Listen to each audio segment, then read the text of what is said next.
솔로몬이 성전을 지을 때 그가 사용한 재료와 또 성전 곳곳에 새겨넣은 식물 또 사물들, 그것이 가지고 있는 본래의 의미를 통해서 그것을 신앙적인 관점에서 생각해 보면 그것이 얼마나 의미가 있는 것이고 또 우리의 신앙생활에 많은 교훈과 또 도전을 준다라는 그런 것을 살펴볼 수가 있습니다. 그런 의미에서 오늘 우리가 살펴보고자 하는 성전 대전의 천정에 종려나무 형상과 더불어서 사슬 형상의 그림을 새겨 넣은 것에 우리가 주목해 보지 않을 수가 없습니다. 왜 솔로몬이 성전 천정에 사슬 형상의 그림을 새겨 넣었을까? 그것이 갖는 신앙적인 의미는 무엇일까? 사실 이 사슬이라고 하는 것이 부정적인 생각을 갖게 하는 그런 것이라고 할 수가 있습니다. 사슬 이렇게 하고서 떠오르는 것이 있다고 하면 그것은 결박하는 것이 아니냐, 그것을 위한 도구라는 생각이 떠오릅니다. 성경에 그런 용도로 이 사슬이 많이 사용되어진 것도 사실이지 않습니까? 사도행전 12장 6절 말씀에 보면 헤롯이 잡아내려고 하는 그 전날 밤에 베드로가 두 군사들 틈에서 두 쇠사슬에 매여 누워 있는데 바수꾼들이 문 밖에서 옥을 지키더니 이렇게 말씀하고 있습니다. 그러니까 죄인들을 결박하는데 이 사슬, 쇠사슬을 사용했습니다. 에베소 6장 20절 말씀에도 보면 이 일을 위하여 내가 쇠사슬에 매인 사신이 된 것은 나로 이 일에 당연히 할 말을 담대하게 하려 함이심이니라, 이렇게 말씀하고 있습니다. 베드로도 바울도 예수님 때문에 쇠사슬에 매여서 감옥에 갇히는 고독을 당했습니다. 그래서 쇠사슬 혹은 사슬 그러면 별로 좋은 그런 생각이 떠오르지 않는, 그것은 사람을 결박하는 데 사용하는 도구가 아니냐, 이런 생각을 떨치기가 쉽지 않습니다. 마가복음 5장 1절부터 5절 말씀에 보면 귀신 들린 자를 쇠사슬에 묶어 놓았다, 이런 기록도 있죠. 예수께서 바다 건너편 거라사인의 지방에 이르러 배에서 나오시며 곧 더러운 귀신 들린 사람이 무덤 사이에서 나와 예수를 만나다. 그 사람은 무덤 사이에 거처하는데 이제는 아무나 쇠사슬로도 맬 수 없게 되었으니 이는 여러 번 고랑과 쇠사슬에 매였어도 쇠사슬을 끊고 고랑을 깨뜨렸습니다. 그리하여 아무도 저를 제할 힘이 없는지라. 밤낮 무덤 사이에서나 산에서나 늘 소리 지르며 돌로 제 몸을 상하고 있었더라, 이렇게 말씀하고 있습니다. 귀신 들린 사람을 쇠사슬로 결박해 두었다. 그리고 그 결박을 끊었다. 어떤 쇠사슬로도 다시 결박할 수 없었다, 이렇게 말씀하고 있지 않습니까? 그래서 앞에도 말씀드렸습니다만 이 사슬 혹은 쇠사슬, 이거는 부정적인 의미로 또 그런 도구로 많이 사용되어진 것이 사실입니다. 그런데 솔로몬이 이런 쇠사슬 혹은 사슬의 모양을 왜 하나님의 성전, 그 대전의 천장에 그림으로 그려 넣었을까? 왜 그런 형상을 그려 넣었을까? 여러분, 왜 그랬을까요? 솔로몬이 그런 부정적인 의미를 담아서 쇠사슬을 그려 넣었을까? 하나님의 성전인데 그렇지 않다고 여겨집니다. 왜냐하면 성전이 하나님의 백성들이 하나님께 예배하는 장소고 또 하나님과 하나님의 백성들이 교제하는 곳이다라고 하는 그런 점에서 그런 부정적인 의미를 담아서 솔로몬이 설마 이 쇠사슬, 사슬 모양의 그림을 그려서 놓았을까? 그렇지 않다고 하는 것이 많은 주경학자들의 견해입니다. 그러면 어떤 의미로 사슬 형상을 그려 넣었을까? 사슬의 긍정적인 의미는 뭘까? 이걸 생각해 봐야 되지 않습니까? 사슬, 부정적인 의미도 있지만 그 반대편인 긍정적인 의미도 있습니다. 성경적인 관점에서 이 사슬은 보호와 혹은 소유라고 하는 그런 개념 혹은 의미가 있습니다.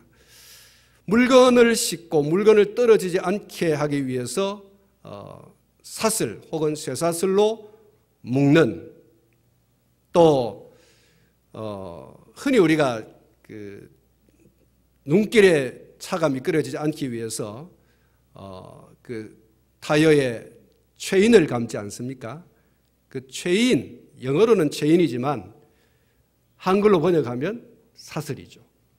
쇠로 된 연결되어진 그것을 차에 바퀴에 이렇게 감아둠으로써 미끄러지지 않는 그런 효과를 가져오지 않습니까? 그렇게 하면 떨어질 물건도 떨어지지 않고 생명도 보호하는 그런 결과를 가져오게 됩니다. 그리고 이 사슬은 경계를 의미하기도 하죠. 어떤 교회에 가보면, 우리 교회는 없습니다만은 어떤 교회에 가보면 이쪽에 말뚝을 받고 이쪽에 말뚝을 받고 그 이쪽 말뚝과 이쪽 말뚝에 쇠사슬, 체인을 걸어놓는 그런 교회도 볼 수 있습니다. 그 왜 걸어놓습니까? 요 쇠사슬 안에는 교회 땅이고 쇠사슬 밖에는 그건 공용 혹은 다른 사람의 것이다, 그런 표시가 되고, 쇠사슬을 걸어놓으면 쇠사슬 안에 있는 주차장의 차들이 보호되지요. 그런 보호의 의미 혹은 소유의 의미가 됩니다. 요 쇠사슬 안에 거는 교회 땅이다, 그런 의미가 되죠. 그 교회뿐만 아니고 개인 소유 땅도 그렇습니다. 사슬로 걸어놓은 그 안쪽의 땅은 개인의 소유고 밖의 것은 공용 혹은 타인의 소유라고 하는 그 경계의 의미, 경계 안에의 소유의 개념과 보호의 개념, 그런 것들이 있습니다.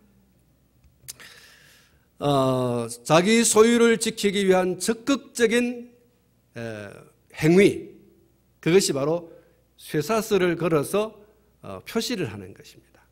이건 내 땅이고 내가 보호해야 할, 내가 지켜야 할 땅이다, 그런 의미를 가지고 있습니다. 이런 의미를 신앙적으로 승화를 해보면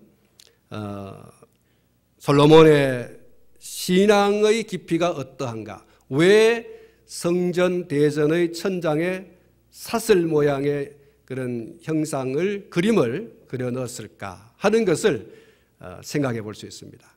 긍정적인 의미에서 소유와 보호라고 하는 그런 뜻을 솔로몬이 새겨 넣었다, 그렇게 볼 수가 있습니다.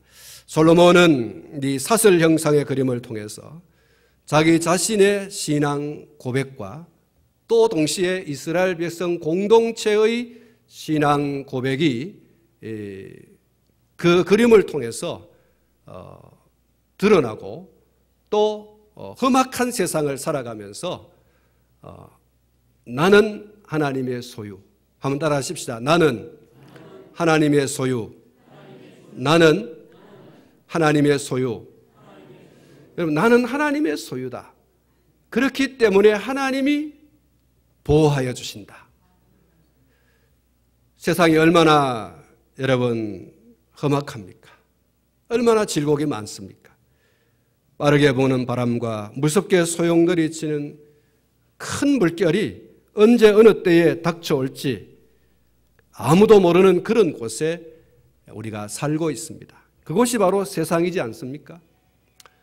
욥이 어느 날 언제 사랑하는 자식들이 갑작스러운 죽음을 맞는 비보를 들을지, 욥이 당했던 것처럼, 욥이 어느 날처럼 우리가 언제 어느 날 어느 시에 우리의 사랑하는 자녀들이 참 어려움을 당하고 그 자녀들이 죽음을 맞았다라고 하는 그런 비보를 들을지,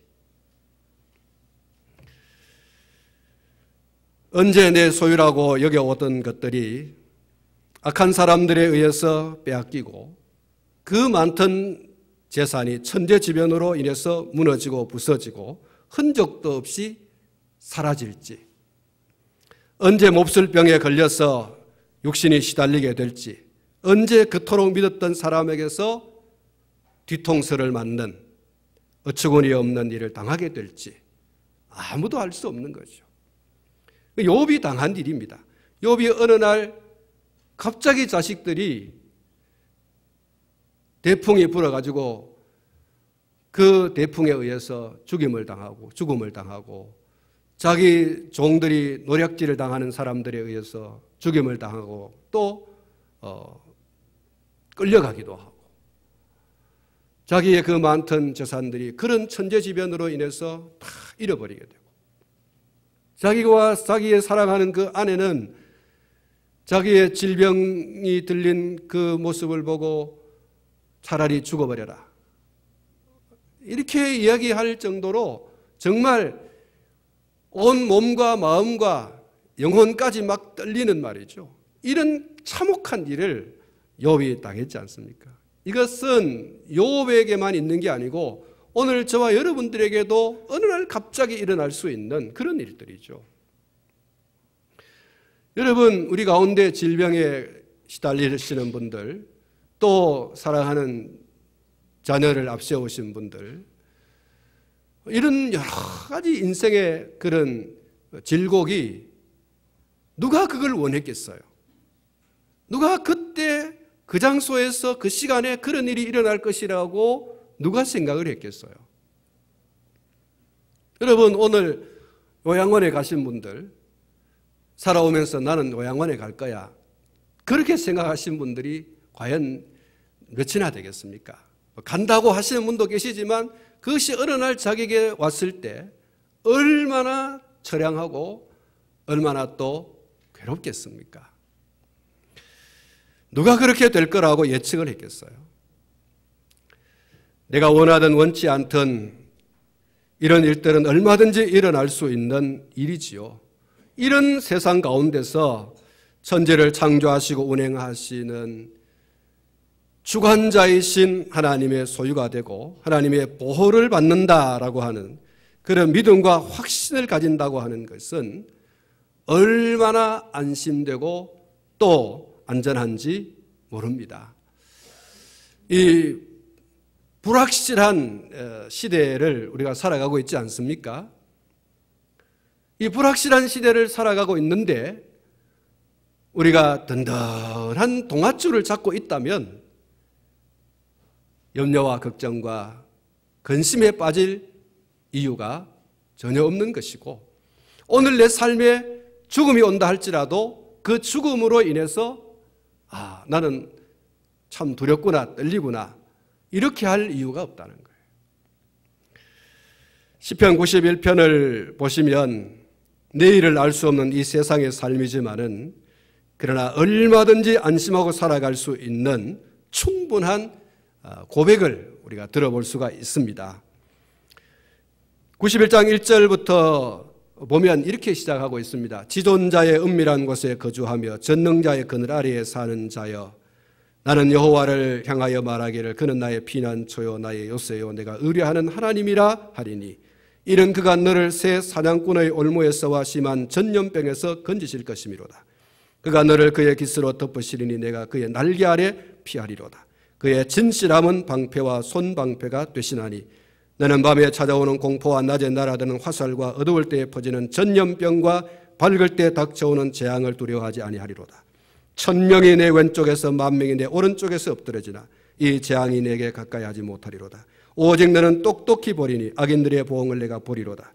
내가 말하기를 여호와는 나의 피난처라 하고 진원자를 너의 거처로 삼았으므로 화가 내게 미치지 못하며 재앙일의 장막에 가까이 오지 못하리니 그가 너를 위하여 그의 천사들을 명령하사 내 모든 길에서 너를 지키게 하심이라. 할렐루야. 사랑하는 성도 여러분, 오늘 저와 여러분들은 이 험악한 세상 가운데 살아가면서 험악한 일이 내게는 없을 거라고 생각하는 분은 아무도 안 계실 거예요. 그러나 그런 환난과 역경이 올 수도 있지만, 안 오면 더 좋고 올 수도 있지만 그 환난과 역경 가운데서 보호하여 주시는 하나님, 또 합력하여 선을 이루시는 하나님, 오늘 죽어도 내가 갈 곳을 예비하고 계시는 그 하나님, 이런 하나님을 우리가 믿고 의지하고 있다면 여러분, 우리도 시편 91편의 이 시인과 같은 고백을 할 수 있을 겁니다. 또 이 신앙은 예수 그리스도 안에서 살아가는 저와 여러분들이 분명히 붙들고 살아가야 할 그런 신앙이요, 또 우리의 그런 삶인 줄로 믿습니다. 찬송가 391장에 오 놀라운 구세주라는 찬송이 있죠. 오 놀라운 구세주 예수 내 주 참 능력의 주시로다. 큰 바위 및 안전한 그곳으로 내 영혼을 숨기시네.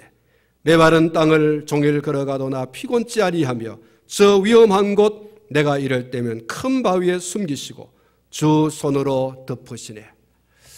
여러분, 이 험악한 땅 위에 살아가는 저와 여러분들이 늘 이 하루를 시작하면서 하나님, 나의 삶의 안위가 하나님께 있습니다. 그것을 믿습니다. 오늘 또 합력하여 선을 이루시는 하나님의 그 은혜의 손길이 나와 함께 동행하여 주십시오. 하루를 살고 난 다음에 하나님의 돌보심과 은혜로 하나님 내가 살아왔음을 고백합니다. 내 인생 남은 여정 속에 여전히 그 은혜의 손길로 붙들어 주시고 인도하여 주시고 보호하여 주시고 또 축복하여 주실 줄로 믿습니다. 여러분, 이것이 저와 여러분들이 하루를 시작하면서 하루를 닫으면서 하는 그런 신앙의 고백입니다. 시편 91편에서 시인이 하나님이 자신의 피난처요새요 의뢰할 분임을 고백하죠. 그 하나님은 오늘 우리의 하나님도 되시는 것을 믿습니다. 다윗이 시편 18편에서 이 고백으로 또 고백했지 않습니까? 반석이요 요새요 건지시는 자요 피할 바위요 방패요 구원의 뿌리요 산성이신 하나님. 다윗은 그가 지나온 삶을 뒤돌아보니까 여러 가지 질곡이 많았지만 그러나 그 질곡 가운데서도 하나님이 여전히 붙들어 주시더라는 거예요.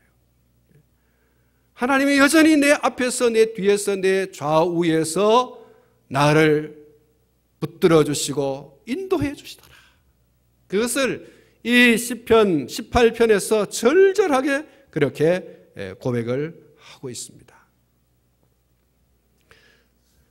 사랑하는 성도 여러분, 아브라함이 어느 날 환상 중에 하나님을 배우게 됩니다. 아브라함은 롯을 구출하기 위한 전쟁의 승리 후에 정신적인 낙심 상태에 있었고 영적으로 매우 침체되어 있었습니다. 그 원인은 전쟁에서 승리한 후에 그돌라오멜과 그의 연합군들의 복수전이나 가나안 열국과의 동맹전의 위험을 인식하고 있었기 때문이고, 두 번째는 가나안과 후손을 약속하신 하나님께서 침묵하고 계시기 때문에 그는 굉장히 불안해했습니다. 그런데 하나님께서 이상 중에 나타나셔서 아브라함에게 말씀하십니다. 두려워 말라. 나는 너의 방패다. 이렇게 말씀하십니다. 창세기 15장 1절 이후에 여호와의 말씀이 이상 중에 아브라함에게 임하여 가라사대 아브라함아 두려워 말라. 나는 너의 방패요 너의 지극히 큰 상급이다. 하나님께서 두려워하고 떨고 있고 또 하나님에 대해서 약속해놓고 왜 이렇게 침묵하고 계시는지, 그런 점에서 이 다윗이 굉장히 불안해하고 있는데 아브라함이 하나님께서 야 두려워하지 마라. 내가 너의 방패가 되고 그돌라오멜과 뭐 이런 싸움이 앞에서 예상되어지지만 걱정하지 마라. 내가 너의 방패다. 내가 너의 방패다. 그리고 내가 네게 약속한 후손 틀림없이 준다. 내가 너의 지극히 큰 상급이다. 걱정하지 마라. 하나님께서 그런 약속을 주십니다. 찬송가 380장에 나의 생명 되신 주 주님 앞에 나아갑니다. 주의 흘린 보혈로 정케하사 받아주소서. 날마다 날마다 주를 찬송하겠네. 주의 사랑의 줄로 나를 굳게 잡아 매소서. 주의 사랑의 줄로, 주의 사랑의 사슬로, 주의 사랑의 쇠사슬로 나를 굳게 잡아 주소서. 할렐루야. 사랑하는 성도 여러분, 하나님께서 오늘 지금도 아브라함에게 말씀하셨던 그 말씀으로 우리에게 말씀하십니다. 두려워하지 마라. 여러 가지 일들로 인해서 염려가 되고 걱정이 되고 근심이 되고 두려움이, 불안함이, 때로는 초조함이 찾아온다 할지라도 두려워하지 마라. 너는 두려워하지 마라. 내가 너의 방패. 하나님이 막아주겠다는 거예요. 예? 하나님이 막아주겠다는 거예요. 나는 너의 상급이다. 네가 항상 기뻐하고 즐거워하고 감사할 수 있는 그런 상급으로 내가 너의 하나님이 되어 있지 않느냐. 두려워하지 마라. 한번 따라 하십시다. 두려워하지 말라. 두려워하지 말라. 할렐루야. 우리 찬송 한 장 하겠습니다. 우리가 이 380장 찬송 함께 부르면서 확신하고 여러분, 어떤 분들은 그래요. 늙음이 막 걱정된다고. 늙음이 걱정된다. 60, 70대가 되면 걱정이 돼요. 어릴 때는 그러지 않습니까? 엄마의 고무신도 신어보고 빨리 어른이 되고 싶고, 아버지의 그 두루마기도 한번 입어보면서 빨리 어른 되고 싶다고 막 그렇게 하잖아요. 초등학교, 중학교 다니면서. 그런데 어느 날부터는 나는 늙으면 왜 되지? 그런 생각이 안 듭니까? 내가 이래 살다가 중환자실에 가가지고 콧구멍에 막 이 산소호흡기 꽂아가지고 막 그래 겨우 생명 연명하는 그런 어떤 내 모습이 아닐까? 예? 그 요양보호시설에 가가지고 계시는 분들을 만나면서 내가 저렇게 내 사지를 움직이지 못하고 그 침대에 누워가지고 그냥 코로 넣어주는 그 음식을 먹고 그렇게 내 인생이 살지 않을까? 혹시 여러분 그런 염려가 없습니까? 예? 그런 염려와 걱정, 내일에 대한 걱정. 내가 직장에 다니고 사업을 하고 있지만은 그런 부정적인 생각을 안 해야 되는데 내가 혹시 이 사업에 실패하고 내가 혹시 직장에서 어느 날 갑자기 방 빼, 의자 빼, 혹시 그렇게 내가 그렇게 당하지 않을까? 그런 염려와 걱정이 들지 않습니까? 우리 목사님들도 만나면 그런 걱정 많이 하더라고요. 은퇴하면 나는 어디 가서 살지, 뭐 어떻게 먹고 살지, 뭐 이런 얘기들을 많이 해요. 예, 그것이 50대, 60대, 70대가 들면 당연히 하는 걱정이에요. 그래서 우리가 늘 잊지 말아야 돼요. 하나님께서 두려워하지 말라. 나는 너의 방패고 나는 너의 지극히 큰 상급이다. 주의 사랑의 줄로 나를 굳게 잡아주소서. 하나님께서 절대로 우리를 잡은 그것을 놓지 않지만 그 놓지 않는 것에 대한 불안함으로가 아니라 믿음으로 주여 그렇게 나는 믿습니다. 이런 신앙적 고백으로 오늘 이 찬송을 한번 같이 불렀으면 합니다. 380장입니다.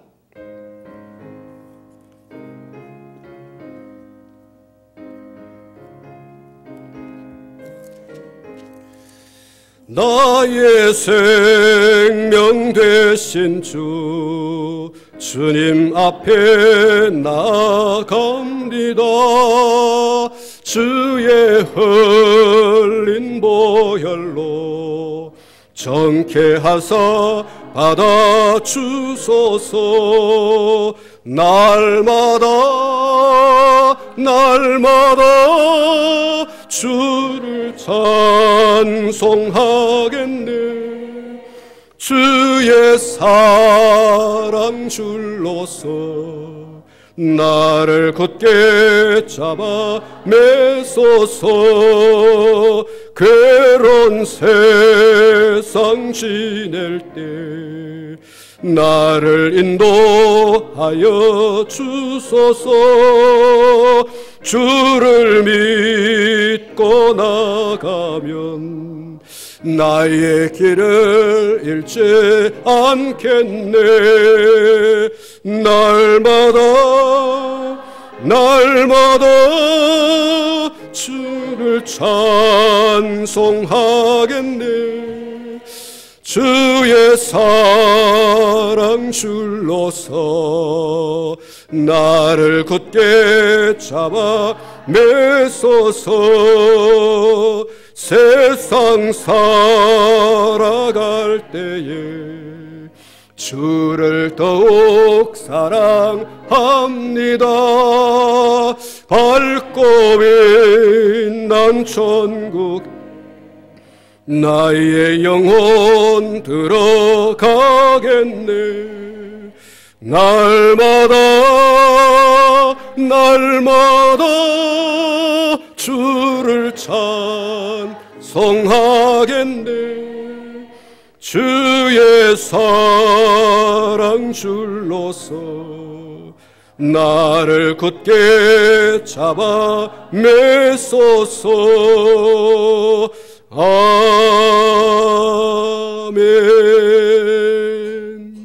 할렐루야. 우리는 예수를 구주로 받아들이는 그 순간에 우리는 하나님의 소유입니다. 그 순간에 너는 나의 소유다. 그래서 하나님께서는 하나님의 소유인 우리를 철저히 보호하십니다. 끝까지 보호하십니다. 하나님의 나라에 들어갈 때까지 우리를 철저히 보호해 주십니다. 그 하나님이신 줄로 믿습니다. 여러분, 솔로몬은 그 사실을 성전의 천정에 새겨놓습니다. 하나님, 나는 하나님의 소유고, 그래서 하나님께서는 철저히 보호해 주실 것을 믿습니다. 솔로몬의 그런 신앙의 고백은 이스라엘 공동체 전체가 그 이 성전의 입구에 들어서면서 그 대전의 천장을 바라보며, 그래, 나는 하나님의 소유고 하나님께서는 무슨 일이 있어도 보호하여 주신다. 우리 이스라엘 공동체는 하나님의 소유고 하나님께서 보호하여 주신다. 그것을 고백하고 나갈 때에도 나는 하나님의 소유요, 하나님께서는 우리를 지켜주신다. 불확실한 내일이지만, 어떤 일이 일어날는지 알 수 없지만, 무슨 일을 당해도 나는 하나님의 소유고 하나님은 철저히 보호하여 주신다. 이스라엘만큼 전쟁이 많은 나라가 없습니다. 이스라엘만큼 완전히 멸망했다가 다시 소생한 나라도 없어요. 여러 번 그런 고난과 역경 속에서도 이스라엘이 철저히 완전히 지구상에서 없어진 게 아니고 여전히, 여러분, 이스라엘 백성들이요, 약 2000년 동안 디아스포라의 아픔을 겪었지 않습니까? 전 세계로 흩어져서 나라 잃은 서러움, 망국의 서러움을 겪으면서 살았어요. 그러던 그들이 어느 날 다시 몰려들어 다시 나라를 세우고 재건했지 않습니까? 여러분, 이스라엘을 누가 상대해서 이길 수 있겠어요? 가장 작은 민족인데 하나님은 그래서 선택했다 그랬어요. 그 민족이 흩어져서 그 흩어진 곳에서 터전을 잡고 그곳에서 아브라함처럼 그 지역을 다스리고 그 민족 가운데 큰 역할을 하는 그런 유력한 사람들로 복을 받아 세움받아요. 그래서 이스라엘을 통하지 않고는, 이스라엘 민족, 이스라엘 사람을 통하지 않고는 안 된다라고 하는, 전 세계의 패권국인 미국이 그렇지 않습니까?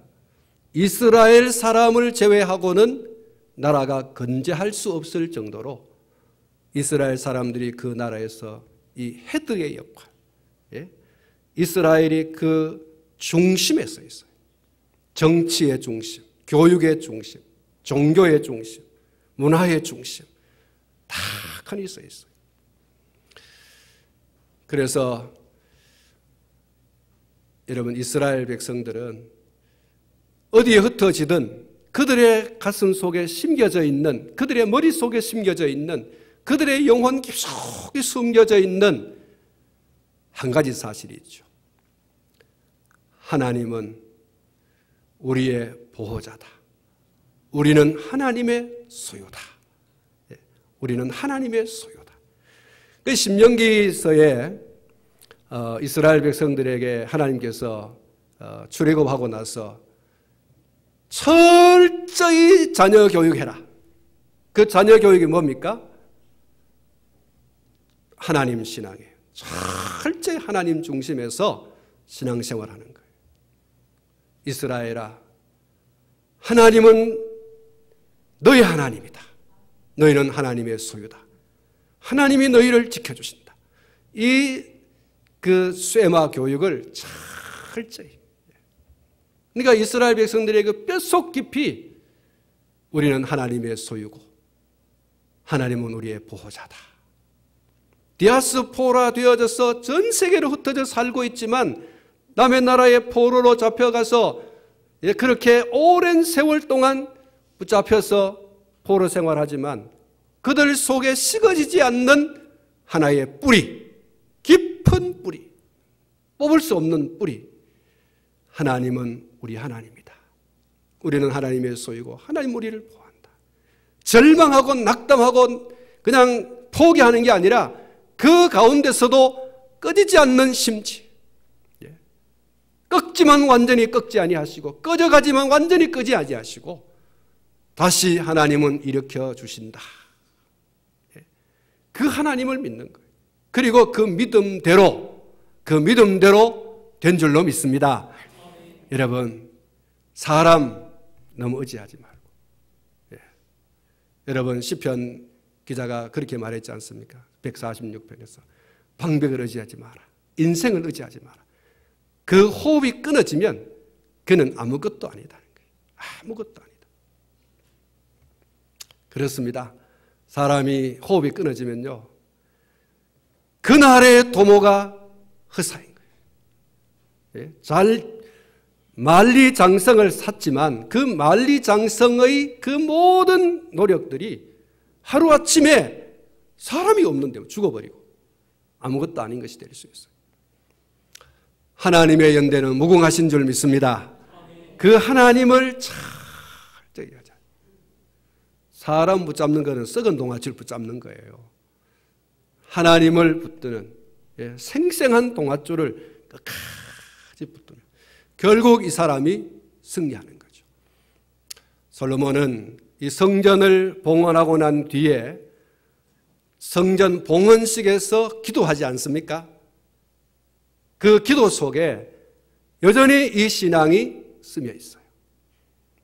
하나님, 우리가 저 밖에서 일하다가 연병이 들고 또 기근을 당하고 재난을 당하고 여러 가지 적들로부터의 위험을 당하고 그럴 때에 이 성전을 향하여 아버지, 주여, 그럴 때에 도와주시옵소서. 우리가 하나님의 소유요, 그래서 하나님은 우리를 보호해 주시지 않습니까? 그렇게 될 줄로 믿습니다. 이런 신앙의 고백을 그 기도 속에 담아서 하나님께 올려드리지 않습니까? 오늘 저와 여러분들의 신앙 속에 이 신앙 든든히 가지고 정말 내일 일을 알지 못하는 이 험악한 세상을 살아가지만 하나님, 나는 믿습니다. 하나님이 나의 보호자임을 믿습니다. 내가 하나님의 소유임을 믿습니다. 그러고 여러분 하루하루 매일매일 그렇게 살아가시고 여전히 하나님의 도와주시고 인도하시고 보호하여 주시고 이끌어 주시는 그런 은혜를 경험하고 사는 그런 성도가 되시기를 주님의 이름으로 축복합니다. 기도하겠습니다.